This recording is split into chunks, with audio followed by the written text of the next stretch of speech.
The following broadcast may contain explicit language and adult themes. Viewer discretion is advised. The opinions expressed in this broadcast are those of the hosts, talent, and guests, and do not reflect the opinions, views, and standards of Pyro Media Enterprises, affiliates, subsidiaries, or its members.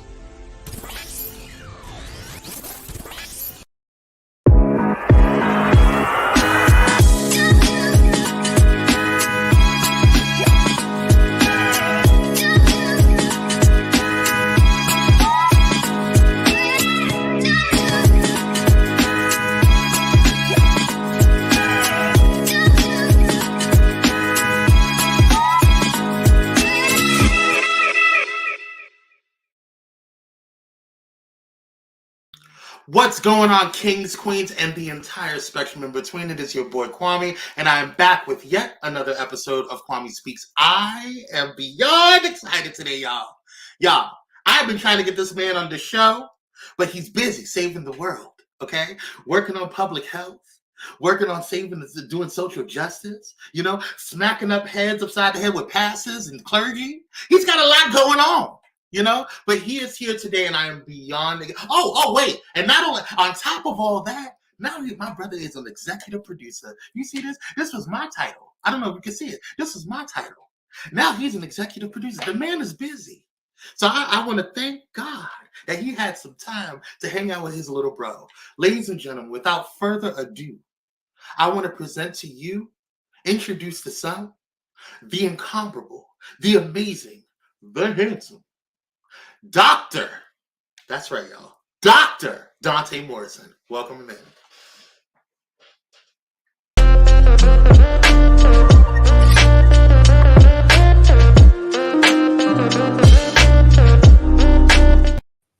What's up, brother?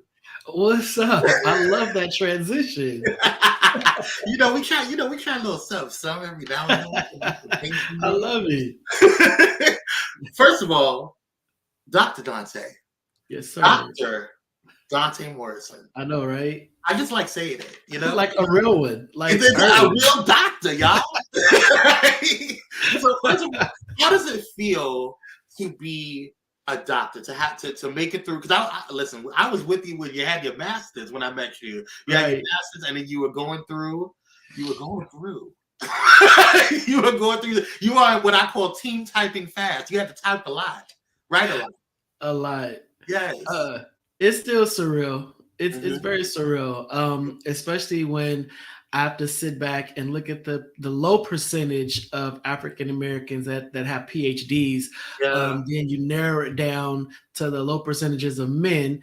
Then you narrow it down to the low percentages of gay men that have a PhD. And being in such a small percentile is extremely humbling. But I'm gratified.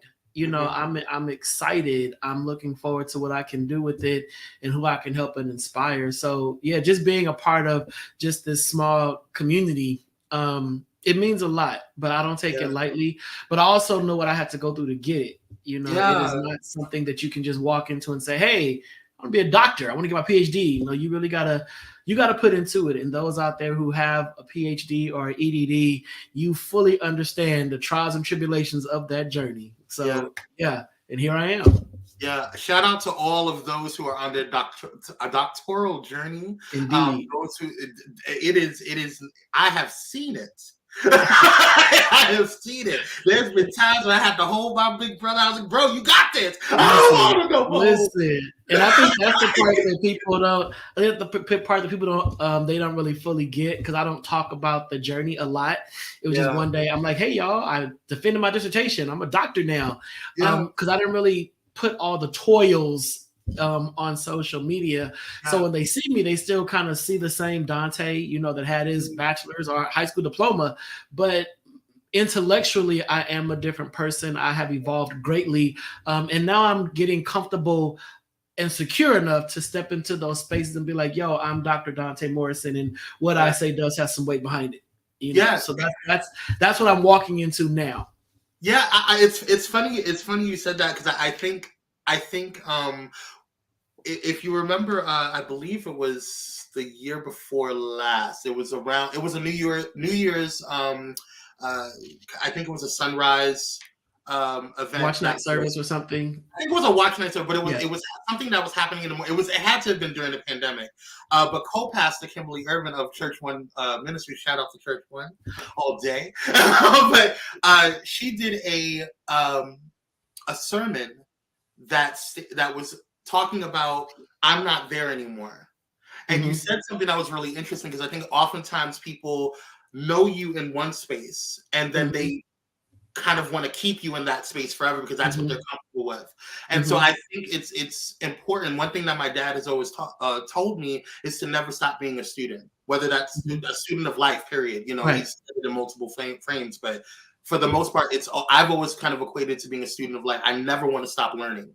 I don't think what it is. If there could be new things about toe jam, I want to learn about toe jam. You know what I'm saying? And so I just find it really interesting that you said, you know, people want to keep you sometimes in that bachelor's, Donta, and you are completely different now.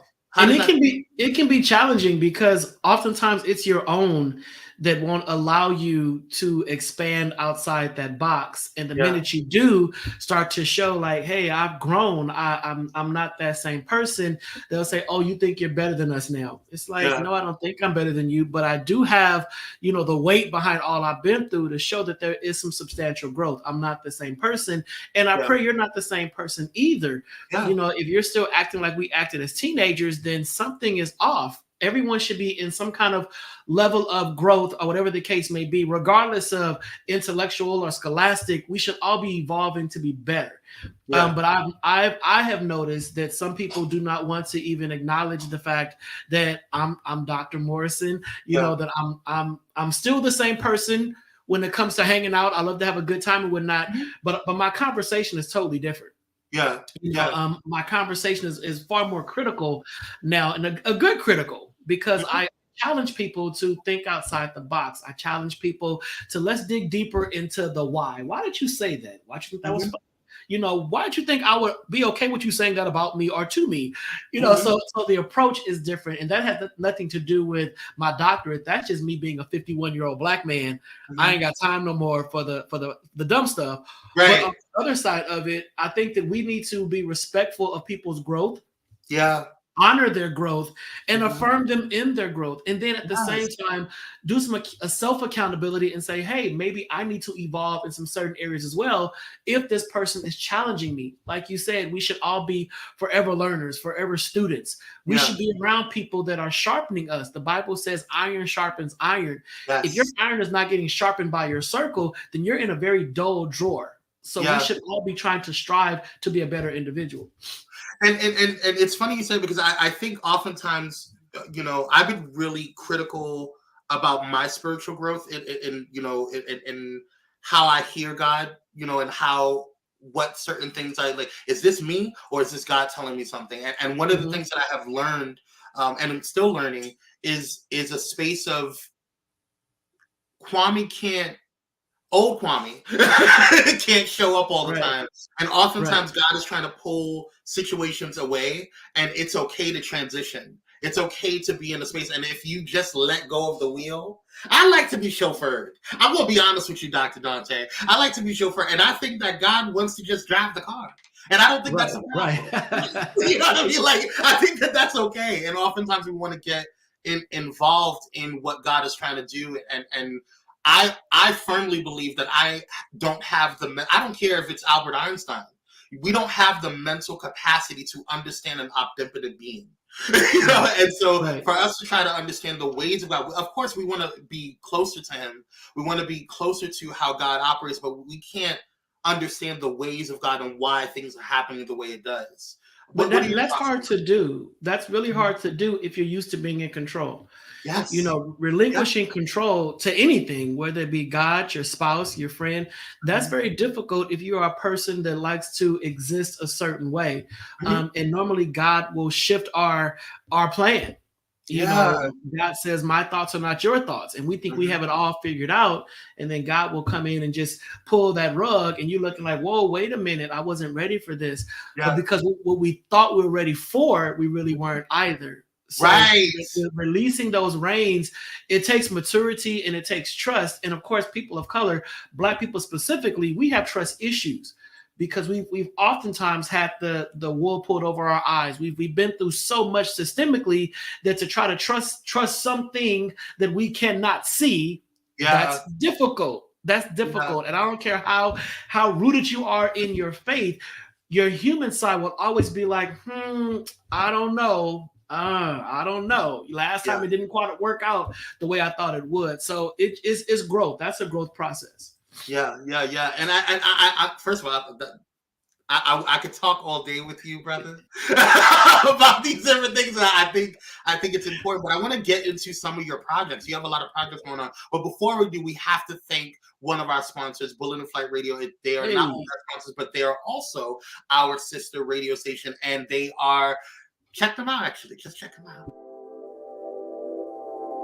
This episode is sponsored in part by Bullet and Flight Radio. Get ready to uplift your spirit with Bullet and Flight Radio, the world's leading progressive Christian radio station. Experience the vibrant fusion of gospel house music and a rich medley of inspiration from all musical genres that'll make your heart soar. Join their extraordinary lineup of today's trailblazers, visionaries, and voices that matter, all sharing their stories and wisdom. Stay plugged in around the clock as they broadcast unmissable content 24/7. Your go-to station for all things inspiring. Become a pilot today by visiting bulletandflightradio.com. Bullet and Flight Radio. Your story, our station. Shout out to Bullet and Flight Radio, the #1 progressive Christian radio station and inspirational radio station in the world. Don't worry, we checked. We do our validations here. But yes, check out Bullet and Flight Radio. Right, go to www.bulletandflightradio.com and you can check out all of the amazing content that is over there. And check out this show right here too, Kwame Speaks. All right, you guys, let's go ahead and get into a monumental truth. This whole month. Here. Yeah, come on here. Look at it. This whole month has been dedicated to thought leaders and progressives and community change agents like Dr. Donta, throughout the entire month in honor of Pride Month. And I wanted to make sure that we highlighted our trans leaders, our gay leaders, everybody, LGBTQIA+, as many as I could throughout the month of June. So check out Dr. Donta. You can go to his website, it's DontaMorrison.com, not Doctor. It should be Dr. Donta Morrison.com. Check it out. You can go to DontaMorrison.com for all things Dr. Donta. But I want to talk to you guys a little bit about authenticity in the church. One of the great things that I had the pleasure of being a part of in this journey that Donta calls life. I was able to watch him work on his dissertation and actually come to fruition. I was there at his defense, and I thought it was just I tried, I'm a thug at heart, and I teared up a little bit because I was like, wow, my big brother is doing it. But it wasn't just that. Also, it was also the fact that I got to see a Black man go beyond what we've been taught to, that glass ceiling that we were told that we can only achieve. We can only get an associate's. We can only get a bachelor's. We can only get a master's. There's so few of us that are actually doctors. And I went to look at the percentages and I was like, oh my God. so seeing a Black gay man who is actually a doctor was just phenomenal to me. So kudos to you for doing that, my brother. And I want you to talk about what that felt like. What did that, how did you respond to that when you were like, I'm a doctor now? Kind of everything you just said. It's like, how do you respond to that? Especially when you're breaking generational cycles. Yeah. I'm the first in my family on either side, mother side and father side, to reach this level of education. It's a lot of firsts when it comes to what I've done, and I don't, like I said earlier, I don't take it lightly. And really, all glory goes to God because, for one, my dissertation is controversial in some lanes, but it's necessary, and I did it because I understand that there is a problem within the faith system, the Black church specifically, because that's who I studied, that needs to be undressed and unpacked. And if it's not, it's going to implode, because I'm witnessing this mass exodus of people that are leaving the Black church, not because the word is not going forth, but because the word is not applicable to them and who they are in their journey, who they are in their existence, and who they are in their own personal relationship to Christ. So if you have a personal relationship with God, but that's not lining up with how the church is treating you, you're at this impasse and you're like, well, how do I navigate this? How do I walk along this intersection of the church building and my relationship with God that I know is healthy, that I know is strong, but the building is telling me that it's not. So my dissertation really tried to unpack that and explain that so that I can enter back into the church and have healthy conversations about the psychological effects of these sermons, these messages, these writings, and all that kind of stuff that is really browbeating a population of believers, a population of Christians that are still your siblings. So it's like you're beating up your brother, you're attacking your sister, but you all live in the same house. That doesn't make sense.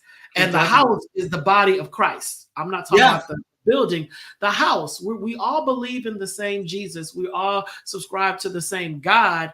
Yet you're telling me I'm not welcome in the house. Well, this is my mama's house, my daddy's house too, but you done took the key from me. I don't understand. So that's really what I'm trying to do. People have asked me, do you hate the church? Absolutely not. Do you hate the Black church? Absolutely not.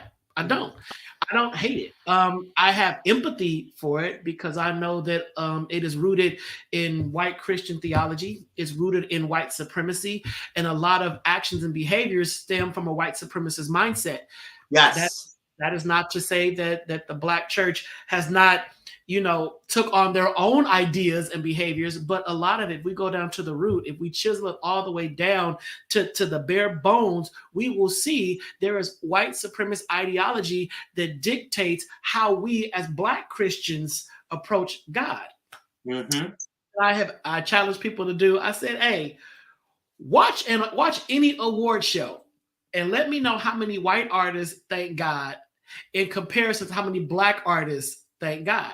Every time a Black person wins an award, I don't care if it is the most low-down, gutterist rapper, they're going to thank God first. The person will be like, I want to thank my wife, my husband, my family, my grandma, my godmama, the director, the producer. They think somebody but God. We put God first. Why do we do that?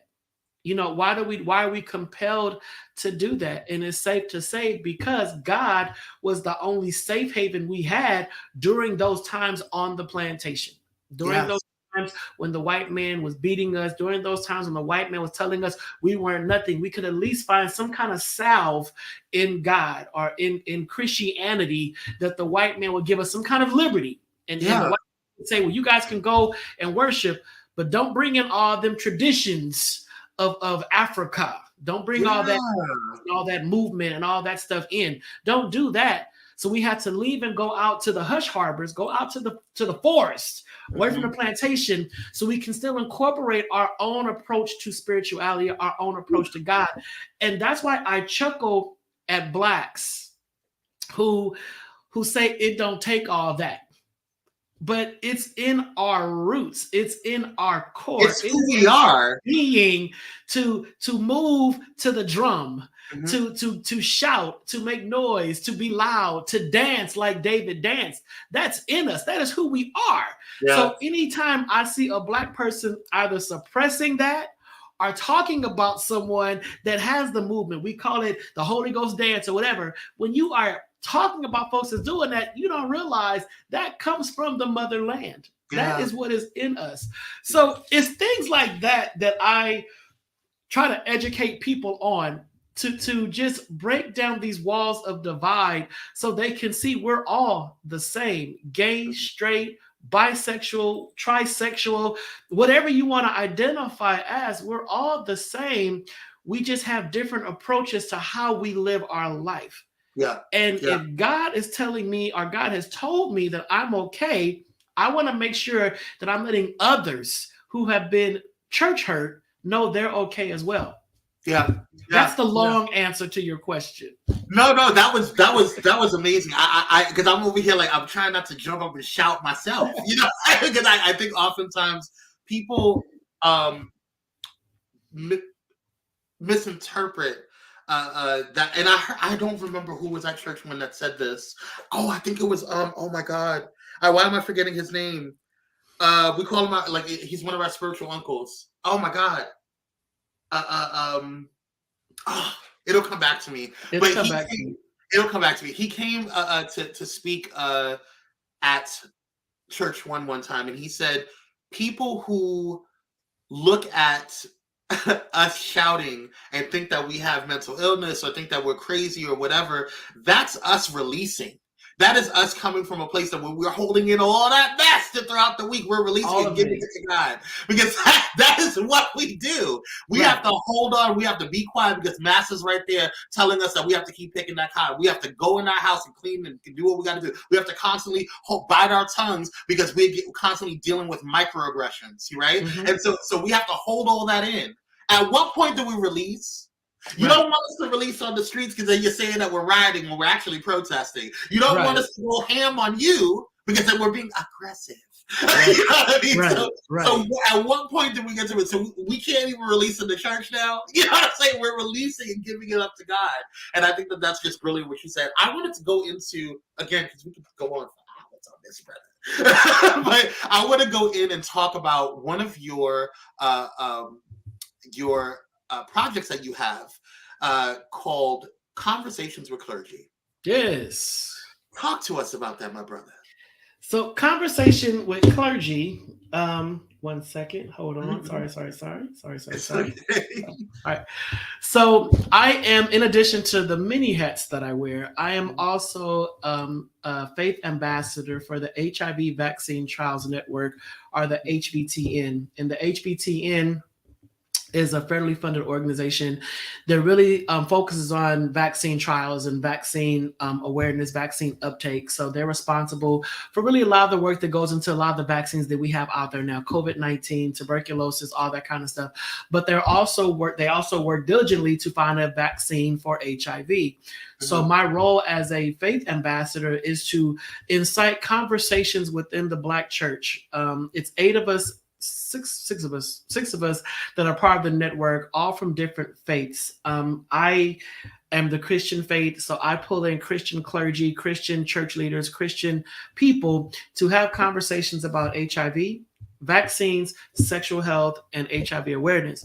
Mm-hmm. Over the last year and a half, I have hosted a series of talks on YouTube on the Donta Show that really gives these clergy an opportunity to talk about sex and how they can address sex through a faith-based lens. Because as we know, the Black church is the hub for the Black community. Regardless if folks go or not, the Black church is the hub. The Black church is the space where a lot of people get their information, where they get their knowledge, where they get the okay to participate in certain things based upon what the pastor is saying.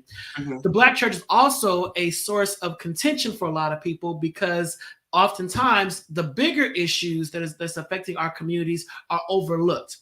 I know a lot of pastors that they emphasize on, well, we got to get out there and stop the gangs. We got to get out there and stop the drugs. We got to do all this.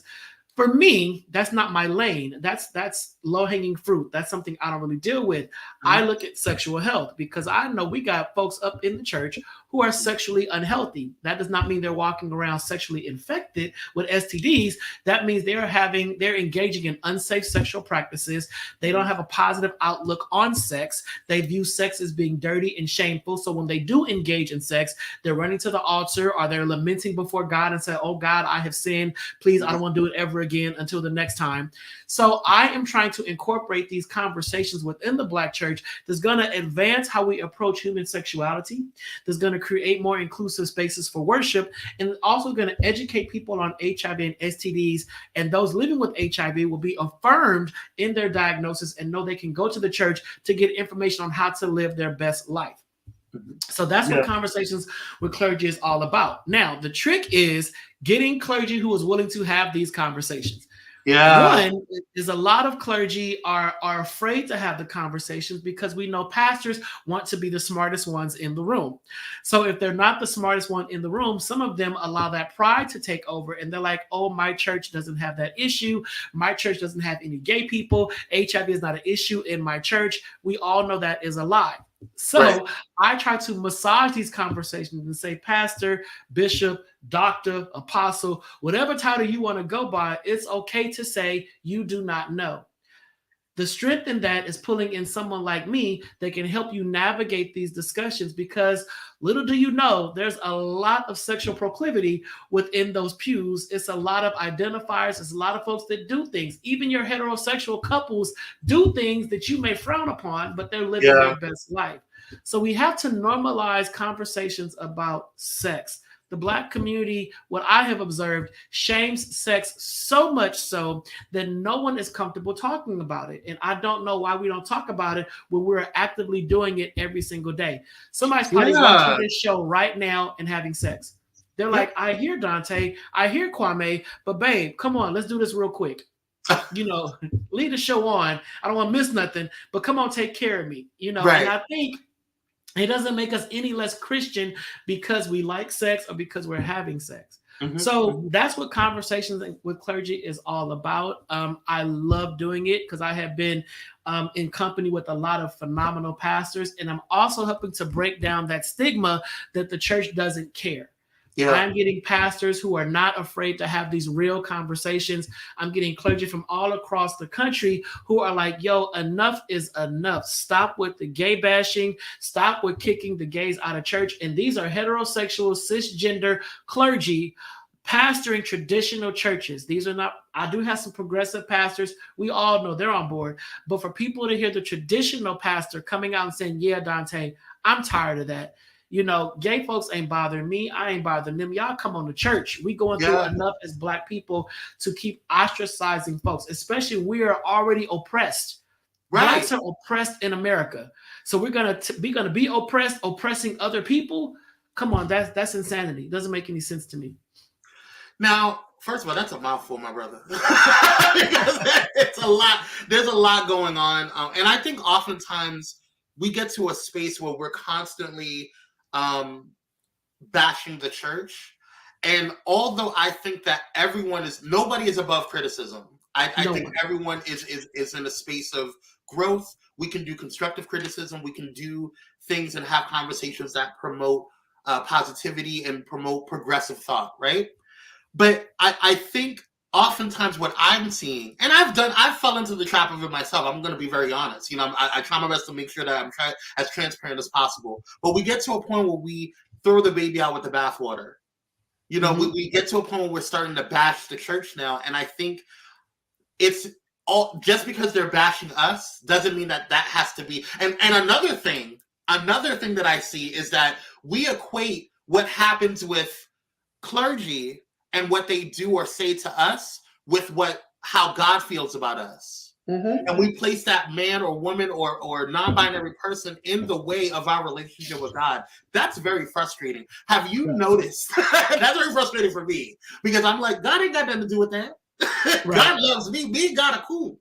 We've been cool for a very long time. You know? And so we've been so cool when he saved my life in multiple instances. Right? I've been across the seas and he told me to go left. And I said, but right looks better. He said, no, go left. And it saved my life. You know, and so for me, I pray, I don't want to wish, but I pray people don't forget that man or woman or non-binary that is not the blockage between you and God. That's what I try to tell people. I've been asked a lot, Donta, why do you as an openly Black gay man go to a traditional church? And I'm like, because that's where God told me to go. Now, if we are truly living for God and listening to the voice of God, we're going to plant roots where God says to plant roots, even when it feels uncomfortable. And I have been able to shift a lot of stuff within my home church because I have been where God has told me to be. Sometimes we get that fight or flight or we'll leave prematurely because we can't take it, even though God has said, don't you move, don't you move, don't you move, because you never know who is in the building watching you, watching your behavior. You never know what young person is going to come to you one day and say, hey, can I talk to you real quick? I know you're gay. Yeah. I think I'm dealing with this too, but I'm scared to tell my mom. Can you sit with me while I tell my mom? Yes, you don't know what your life is designed for if you try to do it to your own devices. I also tell people, stop saying I hate the church. No, you don't hate the church. You hate the people in the church who dogged you out. Yeah. Those are two totally different things. I hate when people say, I will never step foot in a church again. Is that what God told you to do? Or is that you being in your own emotions, guiding your own life? Because if God wakes you up tomorrow and says, hey, I need you to go to church, are you going to tell God no? Well, then disobedience is as of witchcraft. So you're sitting there being disobedient, not doing what God told you to do because you're in your own feelings. You don't know how you would have been blessed that day had you been obedient, or how you could have blessed somebody else. Yeah. And that's when I notice a lot of Christians, they get selfish in this walk and say, I'm going to do what I want to do. I'm going to do it the way I want to do it. But that's not how God instructed you to do. So I go to my church where I go. You know, and everybody's not comfortable with me. I get that. I can go to an affirming ministry and they're not going to be comfortable with me because I'm a doctor. So it doesn't matter where you go. You have to go where God says to go. Yeah. Once you do that and you're able to sit in your own truth, you're able to sit in your own relationship with Christ, no one can waver you. I have sat in churches where I am now today in this mindset and listened to pastors try to gay bash. And I've chuckled. I've laughed because I have studied the text. I have researched the text. I have dissected the text. I'm okay. Yeah. So if you feel that is how you got to get an amen, then shame on you because you have to answer to God. I'm okay with who I am. I've also had people look at me when those kind of messages are going forward to see how I'm going to respond. Yeah. Am I going to get up and walk out? Am I going to roll my eyes? No, I'm not because you're watching me. And I know you're watching me. So I'm going to be unmovable, unshakable. I'm going to sit there. There used to be a time when I was saying, well, that's it. I'm not going back. They don't want me here. Who is they? Who is they? It's not their church. It's God's church. And if God told me to go there, that means God said this is your church too. And I'm going to go there and I'm going to sit my little tail down until God says move. So I say that because people don't think they're being disobedient to God. When people are quick to say, you know, I only go where I'm being fed properly. When they stop respecting me, I leave. Where did God tell you to go? Because Jesus was disrespected on multiple fronts. Right. You have a relationship with God. And if God has told you to leave, then by all accounts, leave. But if you can truly say God never told you to leave, or you were out of order when you left, then you never know whose life you were sent there to help. Yeah. That means that one person is now going to go through a whole lot of stuff because you were disobedient. Your life is not about you. It's about those who God equipped you to help. I kind of want to push back just a smidge. You can push back. Let's go. Let's talk about that because I also feel like God, and this is something you taught me. You said stop putting God in a box, and I feel like not one person. I do think that because I think oftentimes people will when someone makes a decision or someone prays on something and they like, I hear what you're saying. I think people who are disobedient and fall out of the will of God, things don't work out for them. I've seen it. So I get on my knees on a daily basis and ask God, hey girl, let's talk. What's going on? This doesn't make any sense. The math ain't math and God. Yeah. Right. And I've been in situations where I didn't feel comfortable, but he said, you need to stay here.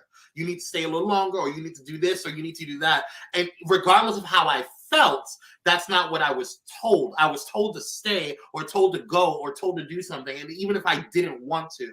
And I think that that's what I mean, because one thing, I don't remember who it was, but there was a sermon that I heard that I was scrolling through YouTube one day. And that preacher was talking about, he did a demonstration where, and we have to go to commercial quickly, but I want to talk about this real quick. That preacher did a sermon. He had a demonstration where he had a young lady wear a blindfold, and he moved all over the place. And he had somebody else on a mic, and he said, "Call my name," and they called that person's name, and they said, and he told her, "Whenever I tell you to move, that's when you move." And so he said on the mic, "Move 3 steps forward." She moved 3 steps forward, and then the other person on the other mic said, "Move 3 steps to the left." She didn't move, because at the end of the day, you understand, you know your parents' voice. You know your mom's voice. I know my mama's voice. I know if she was on Boost Mobile at this moment and we were having bad reception, I know when she calls my full government name. Right. I know her voice. And so for me, you need to also understand, at the end of the day, you need to have a relationship with God where you have to trust him. You have to know when you have to move. Because I do hear a lot of bashing of the church, as much as we hear the bashing of the gays and the bashing of this. It's not just gays that get bashed. Women get bashed. There's so many people that get bashed in the church. Somebody's trying to tell you what you can and cannot do. But when it don't apply to you, you tune it out. Right. So it's like, well, I'm not a woman. He ain't talking to me, girl. Pull that skirt down, girl. Oh, he talking to you. He talking to you. So we're all guilty of that. He ain't talking to me. He's talking to you. We're all guilty of that. But you basically repeated exactly what I said. It's all about relationship. Yeah. So just, and this is not to shame anybody that has left the church. This is not to make anybody feel bad. But just ask yourself, did I really do what God wanted me to do? You know, did I leave the will of God from my life because man hurt my feelings? That's all I'm saying. Yeah. That's real deep. I think that's important. You gotta know. Because man is gonna hurt your feelings regardless. Wherever you go, they're gonna hurt your feelings. But you sure don't quit your job. Honey, because many times, many jobs, man. Right. Listen, you ain't gonna mess up my check. Listen, you go to the DMV and that line is down the block, and you get to the window and Beulah May is rude as hell, but you still gonna get your tags and your license. You gonna walk out and say, "I don't need no driver's license." Oh no, you gonna stay right there anyway. And take it. You gonna take it. We're gonna take a quick commercial break. We are here with Dr. Morrison. Thank you guys so much for tuning in. If you have not done so already, please go ahead and hit that like button, share, and subscribe to Pyro Media Network. And if you're watching Kwame Speaks, make sure you're subscribed there. We'll be right back after this commercial break.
Are you ready to take your streaming broadcasts, website, or social media visuals up a notch? Pyro Media Productions is here with the perfect solution. From dynamics, design, and professional headshot shoots to family photo ops, they've got all you need for stunning content creation. Check out pyromediaproductions.com today and add that creative flair. Pyro Media Productions, setting brands ablaze since 2017.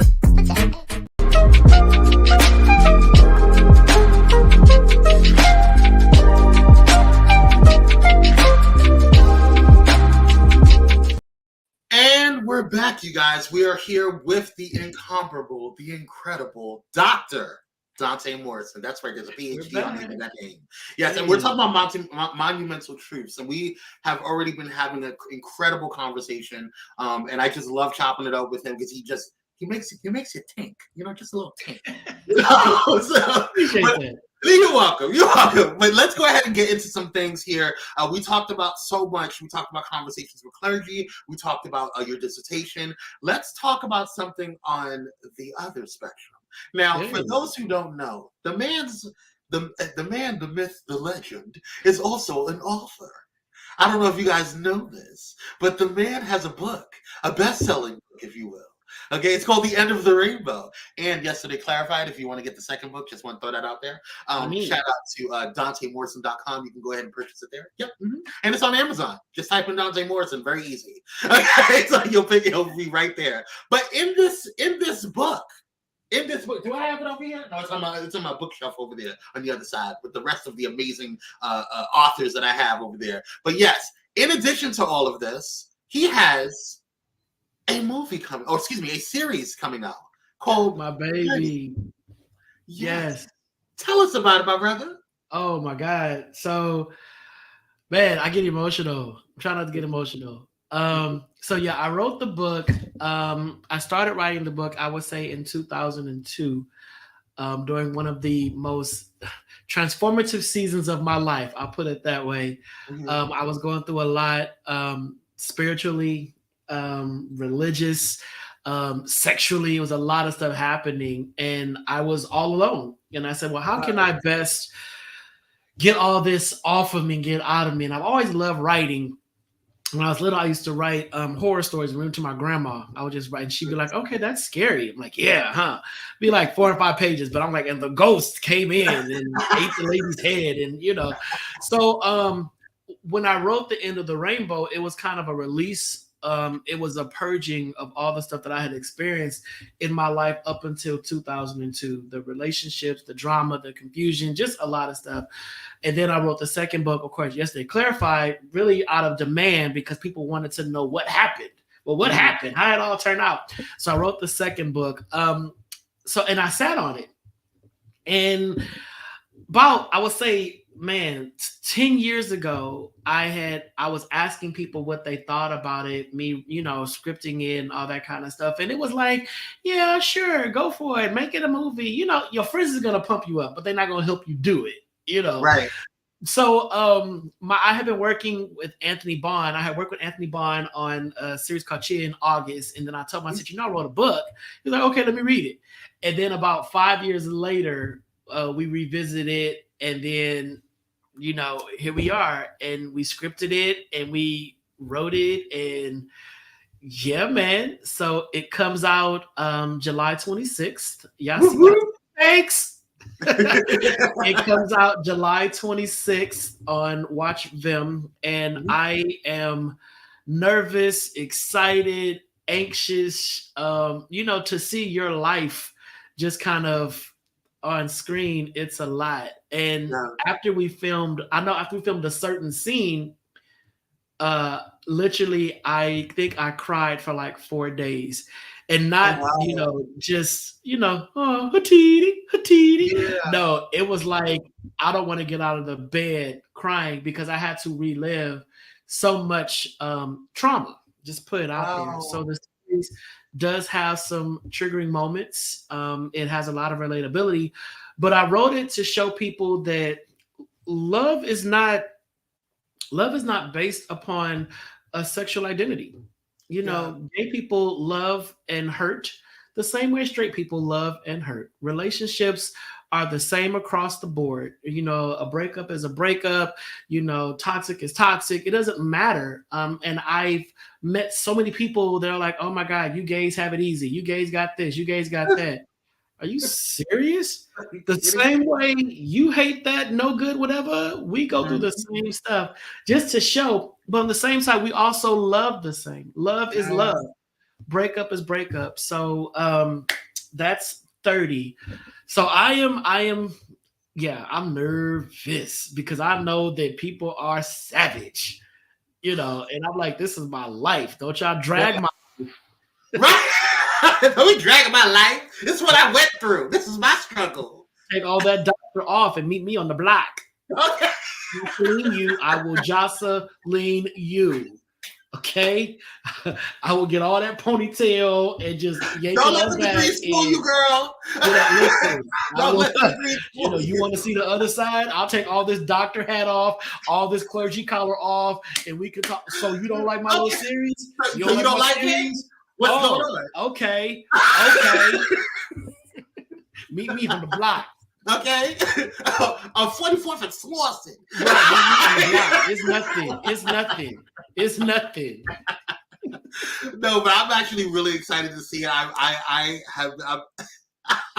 At first I thought it was coming out in June, and I was like, "Where's Vin? Do I need to go ahead and get myself?" I was getting my subscription. We were actually pushing. We were pushing for it, but if anybody's ever done anything like this, it's always a hiccup. It's always it's always more money.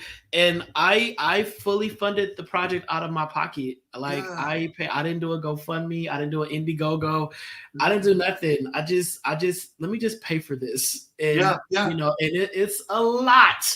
But it's super fulfilling to know at the end, you know, it's done.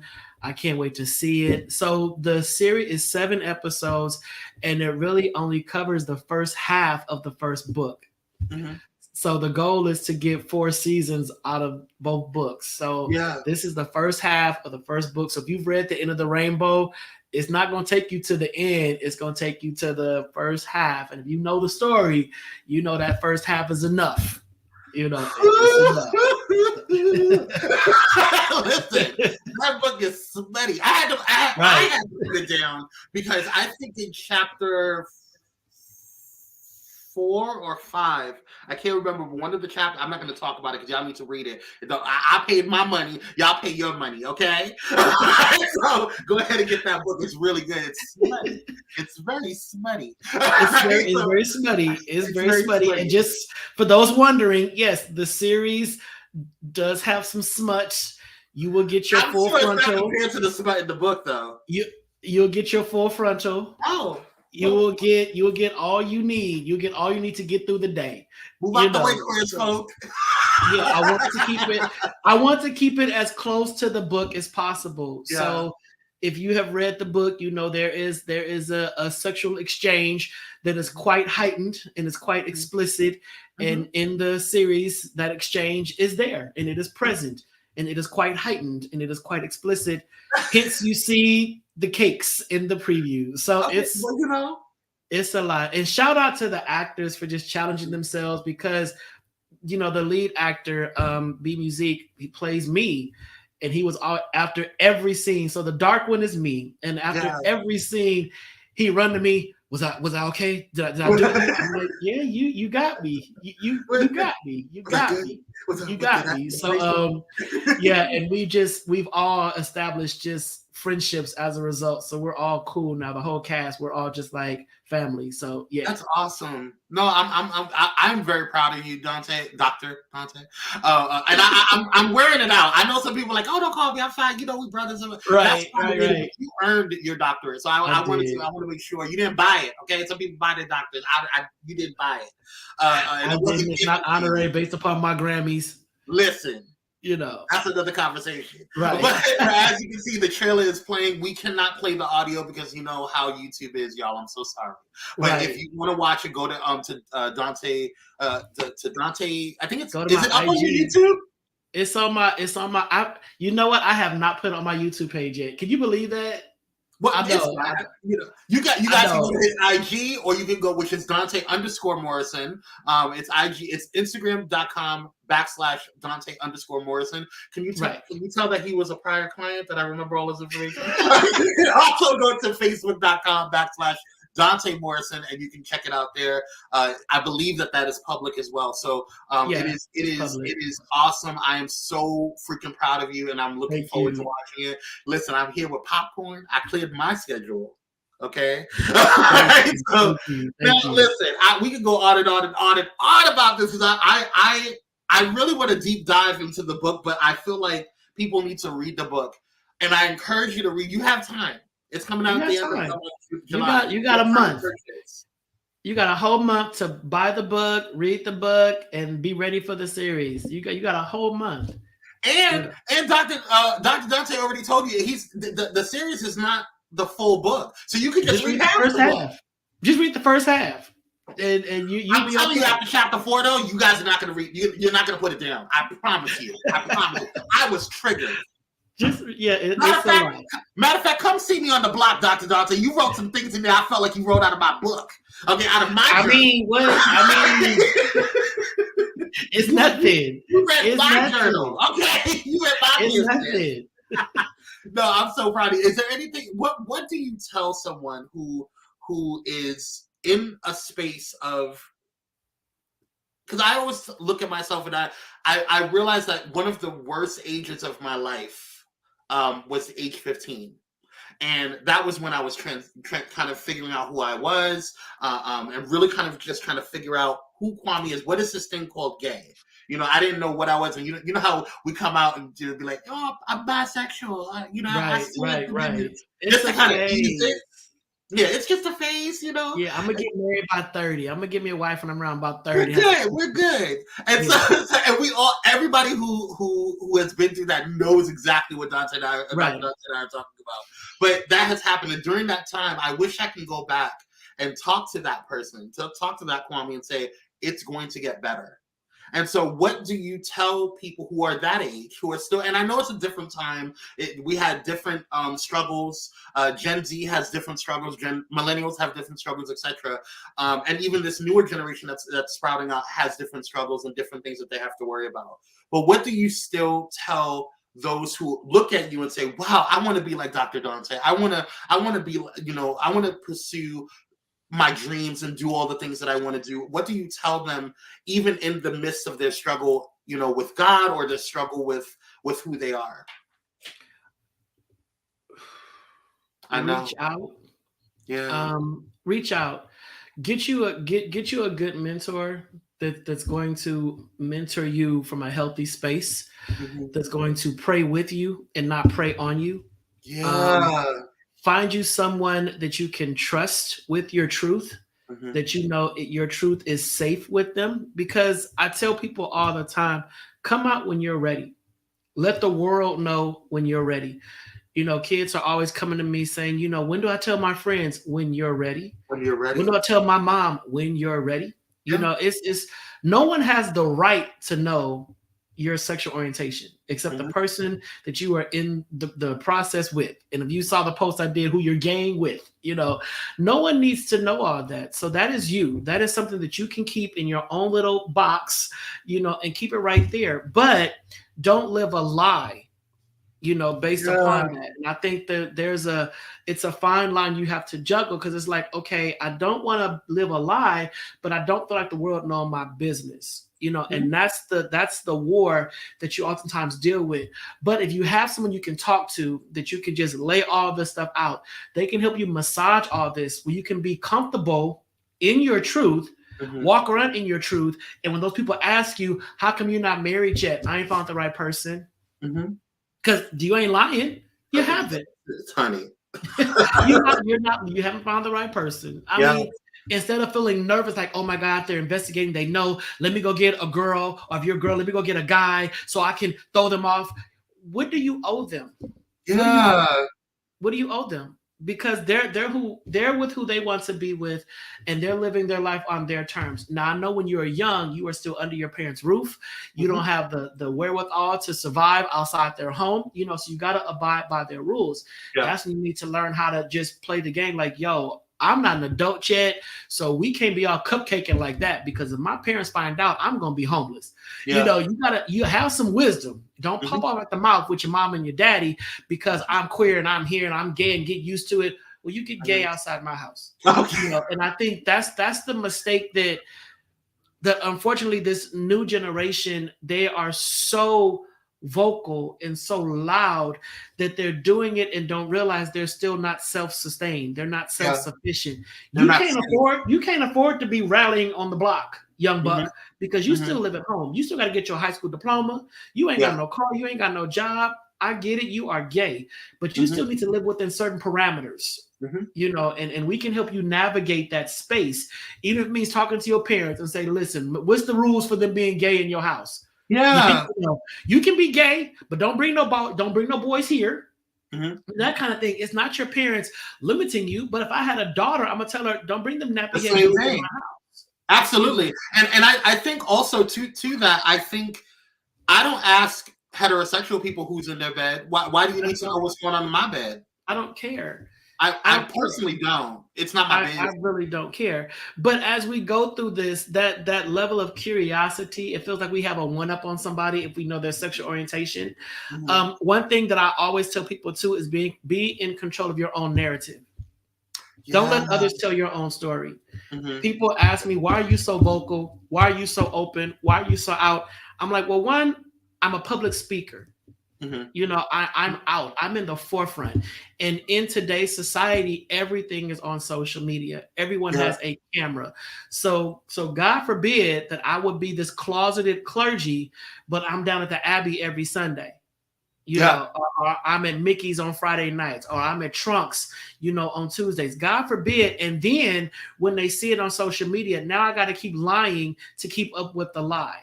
I was there to hand out condoms because I was witnessing. I was witnessing to the broken. I was down there doing evangelism. I wasn't there for me. I went because my cousin, you know, he's struggling with his identity, and I want to go to make sure he don't get into no kind of debaucherous behavior. So I was there to bind the enemy on every hand. I was protecting him. Yeah, I was there. Okay.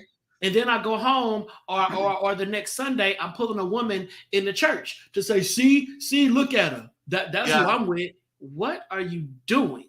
That becomes toxic. That becomes taxing. And above all, it is draining. Yeah. So I just try to let people know that this is your life and you got one shot. We're born on stage. We don't get no dress rehearsal. This is it. You're on stage right now. You're in front of the camera. There's no dress rehearsal. And if you're scared to live in authenticity, or if you're scared to live in truth, reach out to people like me. Reach out to people like Kwame. Reach out to the countless individuals out there who have been down that road and will give you wise counsel. Wise counsel will let you know how to navigate this journey. You are not by yourself. You are not on your own. You have a community there. I know the community is real sketchy. It can come across as real flaky sometimes, but there are people in your community that is looking out for you. And we want you to have the best, healthiest, safest life possible, because all things belong to you. You can accomplish everything you want to accomplish with the right guidance and with the right focus. Don't throw in the towel just because you're gay and the world is telling you, oh, you're going to be amount to nothing. No, you're going to get everything you want with the right guidance.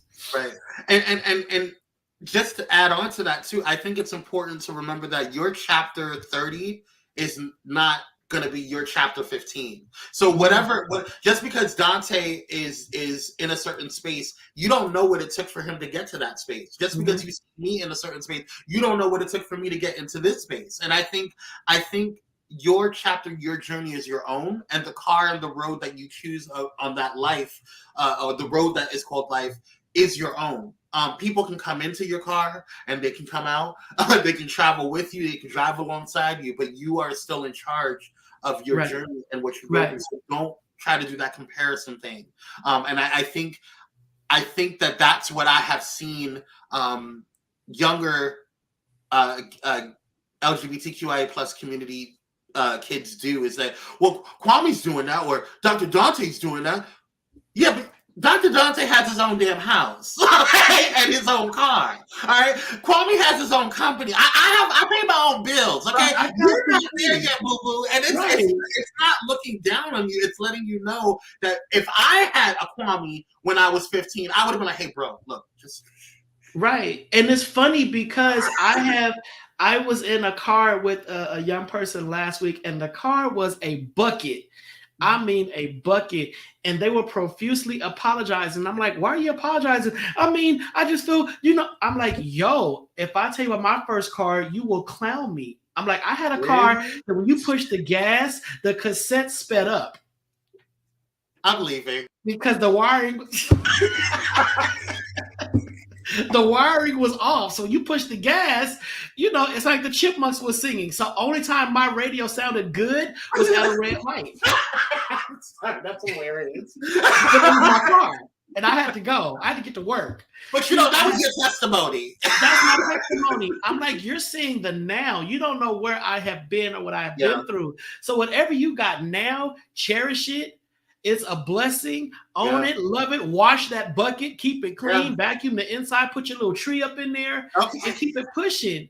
But don't belittle yourself because you're comparing yourself to people who have ascended to another level because we've done the work. And so also, don't get crazy on social media. Don't think that because somebody. Listen, a lot of times I don't post a lot. I am on TikTok. I'm saying my stuff or whatever, and give my opinion, but I don't post about my home. I don't post about my personal thing. First of all, that's the quickest way to get yourself robbed. Number one, but number two, I also think I just don't need to express that to people. Like I don't want people thinking that like, oh, well, he's here, all this stuff, or whatever. He has all this stuff, or you see Dr. Donta. You don't see Dr. Donta sharing all his personal stuff. No. We don't have time. That's not what the mission is about. No. And I think oftentimes we see celebrities showing their cars. We see celebrities showing their vacations and all the stuff, whatever. You don't know what it took for them to get there. And to keep it. Bills are real, y'all. They gotta keep it. And it didn't stop during the pandemic. I don't know if you guys know this. Right. And they're showing it to you because you pour into them so they can keep those riches. Period. So they have to do all this post and whatnot to stay visible so you will think they're still relevant and you will still support them so they can keep that car. They can keep that house. You're paying for it. You buy the tickets. You buy the albums. That's you. So they need to let you feel like they are there so you can keep supporting them. That's what it's a game. It is a game. It is all a game. I can't even follow it up. That you just gave all the marketing secrets to the world. It's all a game. So be blessed with what you got and be grateful for what you got. Yes. Period. Well, our thanks to you, Dr. Donta. Thank you so much for being on here and telling us about your monumental truth. For those who want to follow him, please go ahead and make sure you're going on IG.com or Instagram.com, Donta_Morrison, and on Facebook at Facebook.com/Donta Morrison or YouTube.com/Donta Morrison. See, you didn't even have to worry about that. You just didn't even chill. Yeah, see, I know all your information, my brother. But if you just go to also DontaMorrison.com, you will find everything that relates to Dr. Donta. My thanks to you, my brother. If you guys are interested in making sure that you follow what's going on here on Pyro Media Network, make sure you subscribe. And if you want to follow me on my personal YouTube, you can go to youtube.com/@Kwame Speaks and check out all of the other amazing people that I have interviewed. Thank you so much, Donta. And also, if you have not done so already, check out Lux Noir, my candle company. Oh, girl, you and these candles.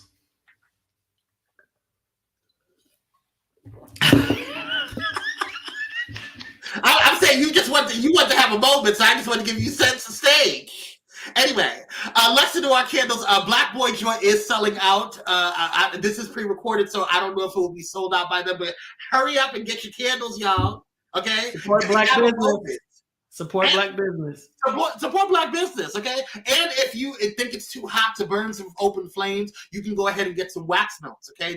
There's wax melts there. And there's also body butters and all types of things for you. Bath salts, check it out. It's all about full-fledged self-care, all right? And also you can check out me on Facebook, Twitter, YouTube, and TikTok at Kwame Speaks, except Instagram because somebody took that name, Kwame_Speaks on Instagram. Isn't that funny? Dr. Donta_Morrison and Kwame_Speaks on Instagram. Everybody kind of take our stuff. Everybody. It's we okay. had it first. It's okay. Anyway, y'all go ahead and contact me if you want some business productivity development, if you need help with planners, or if you just need to organize your life a little bit better. You can go ahead and hit me up at KwameSpeaks@Outlook.com and the KC3 Agency, and we'll help you out there. Or you can just contact info@PyroMediaNetwork.com, and Marisol will help you out there. Shout out to you, Marisol. We love you. All right, you guys. Thank you guys so much for tuning in. Dr. Donta, my absolute thanks for you coming in. I know you are a busy man. It really means a lot to me that you took the time out to come in here and give it to the people. Please, you guys, check out Conversations with Clergy. Please. I don't care if you are church hurt. Let me tell you something. I've been church hurt. Okay, I've been church hurt multiple times, but I am not turned away from the good Lord. Listen, Okay, Listen. and let me tell you something. There are people out there. There are people out there who are who have the collar on, who are trying to do the work. Give them a chance, and they are on Conversations with Clergy. Give them a chance. That's all. Give them a chance. Most definitely. Yes.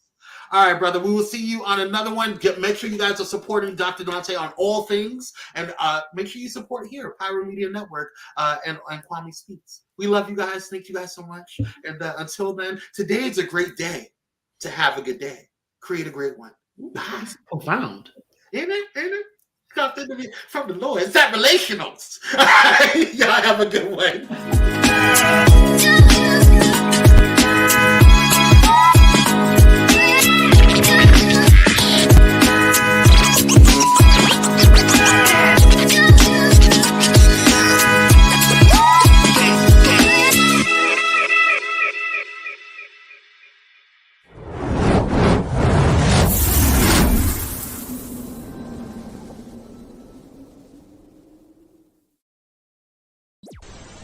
If you enjoyed this content, be sure to hit the like button and subscribe to Pyro Media Network's YouTube channel for more awesome content. Plus, don't forget to hit the notification bell so you never miss when we go live or upload new videos. Visit pyromedianetwork.com today, not just to check out our incredible roster of talented creatives, but also to gain access to exclusive bonus material available only to our Pyro fam. Show your support for this Black-owned indie network by donating today. Help us keep igniting brands everywhere.